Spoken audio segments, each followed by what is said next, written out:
Well, we told you earlier that Danielle Smith is feeling optimistic about Ottawa's focus these days, and that's a real shift in the relationship. Smith is often pushing back against the Liberals, and the leader of the Parti Québécois says he sees some common ground there.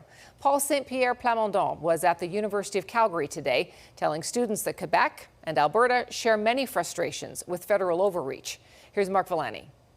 Parti Québécois leader Paul Saint-Pierre Plamondon is leading polls to become the next premier of Quebec. But he's also making a statement to Alberta, hoping to find common ground on his province's potential separation from Canada. We cannot influence that parliament, and we cannot cope with those policies. Plamondon sat down for a fireside chat with students at the University of Calgary, promising that if elected, he'd lead a third referendum on Quebec's independence. He cited agreements with Alberta Premier Danielle Smith's demands for more provincial rights and less federal interference. She played her cards very well. Doesn't mean I agree with Danielle Smith on everything.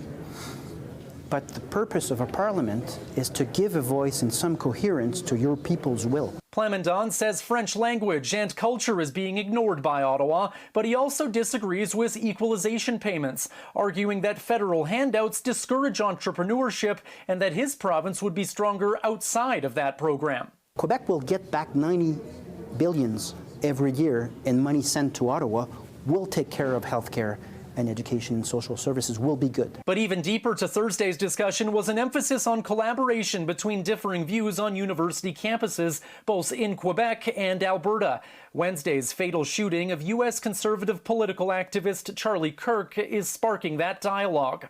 We're not here to endorse. We're not here to promote anything other than the ability to talk about things that might be controversial. And although controversial, Plamondon reiterates any future move towards sovereignty must first come through democracy. Instead of having a federal government deciding for them on many issues, it would just make sense in light of history, and it would make sense for other regions. Mark Villani, CTV News, Calgary.